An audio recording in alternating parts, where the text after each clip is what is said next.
Bonjour Emmanuel Vargon. Bonjour. Merci d'être avec nous sur BFM Business ici à cette conférence annuelle d'Euronext. Vous allez intervenir dans quelques instants à une table ronde consacrée au financement de la décarbonation et notamment à cette question de l'union des marchés de capitaux.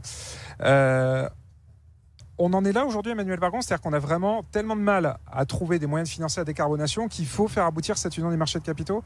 Il n'y a plus de caisses il y a plus d'argent dans les caisses de l'État et les privés veulent plus financer la décarbonation. Moi, je pense au contraire qu'on a beaucoup d'atouts pour financer en France et en Europe la décarbonation. D'abord parce qu'une partie est financée soit de façon régulée, soit directement sur fonds publics. Les réseaux sont financés de façon régulée et cette régulation, elle a beaucoup de valeur. Elle donne de la lisibilité, de la visibilité. Elle assure un rendement et un revenu garanti aux gestionnaires de réseaux. Donc ça peut intéresser des acteurs privés. D'ailleurs, on a Engie qui est un gros investisseur dans les réseaux de gaz français. Et puis après, pour les productions renouvelables, pour les investissements dans les énergies renouvelables, une partie significative est directement financée sur fonds publics. Donc ça aussi, ça dérisque. Et donc c'est une bonne manière, je pense, d'attirer des investissements dans les actifs de décarbonation. Après, là où je pense qu'on a un enjeu, c'est attirer des investissements pour les industriels qui eux-mêmes décarbonent et donc eux, ils ont besoin de visibilité, de financement privé et d'un mélange de financement privé et public et donc de marché qui fonctionne. D'accord, c'est sur ce niveau-là, c'est sur le privé. Pour revenir quand même à nous, notre programmation pluriannuelle de l'énergie, enfin en tout cas notre mix énergétique, hier il s'est tenu un rendez-vous très important au Conseil de politique nucléaire et a été abordé notamment la question du financement. On est ressorti de ce Conseil de politique nucléaire avec un chiffre quand même assez choc. On nous dit que le nucléaire en 2038, c'est pas demain, mais enfin ça va arriver vite, coûtera 100 € le mégawattheure. Est-ce que le nucléaire a encore un sens à ce prix-là, Emmanuel Vargon ? D'abord, je pense que c'est un premier chiffre qui a été mis sur la table et donc tout ceci va nécessiter pas mal de travail sur les modalités exactes de tout ça. Ensuite, pour l'instant, on parle de financement en 2038. Là, aujourd'hui, la CRE a évalué il y a quelques années le coût du nucléaire français actuel, le nucléaire existant. On était en 2022 à 61 €. Donc on est dans des prix qui sont très comparables au prix de marché.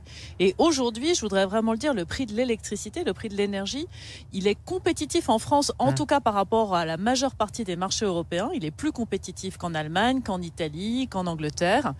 Et il est comparable à une partie des prix aux États-Unis. Pas partout, parce que les États-Unis, c'est plusieurs marchés assez différents. Oui, alors vous dites qu'il est compétitif, sauf que vous voyez bien aujourd'hui qu'EDF n'arrive pas à vendre ses contrats de long terme à un prix donc autour des 60 € le mégawattheure. Comment est-ce que vous l'expliquez dans ces cas-là ?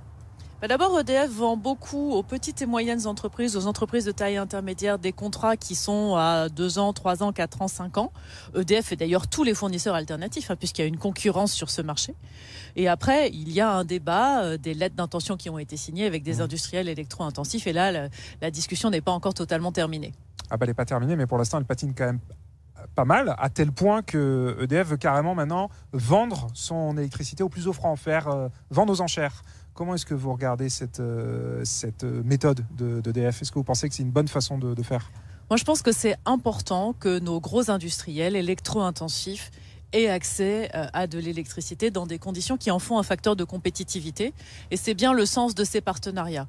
Alors certains vont être de gré à gré, d'autres vont peut-être être offerts aux enchères, c'est l'intention d'EDF. Il va falloir qu'on regarde tout ça tranquillement. Mais en tout cas, on a besoin que l'électricité ou l'énergie au sens large et l'énergie décarbonée soit un facteur de compétitivité en France. Ouais, mais vous en tout cas à la CRE, vous n'êtes pas inquiète par ce mécanisme d'enchère, cette intention d'enchère.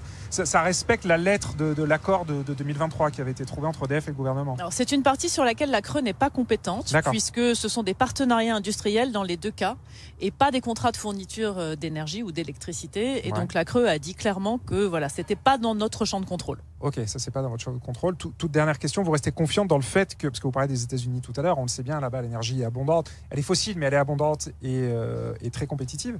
Vous êtes confiante dans le fait qu'on arrivera à trouver un chemin de crête entre le financement du nucléaire, notamment les nouveaux EPR, et la compétitivité de nos entreprises ?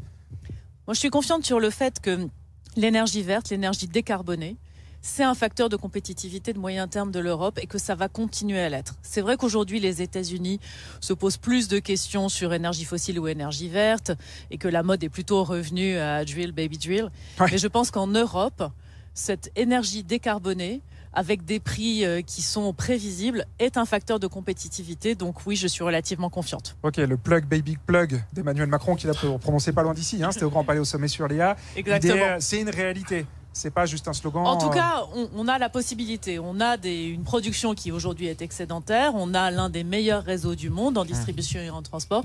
Donc on est en capacité d'accueillir des projets qui s'électrifient, qui industrialisent avec de l'électricité, tout type de projet. Et on peut le faire à des prix qui sont, encore une fois, plutôt parmi les plus bas des prix européens aujourd'hui et pour les années qui viennent. Bon, ce sera le mot de la fin, évidemment, à suivre de très près cette année. Merci beaucoup Emmanuelle Vargon, Merci à vous. président de la Creux, d'avoir été avec nous ici à cette conférence annuelle d'Euronext.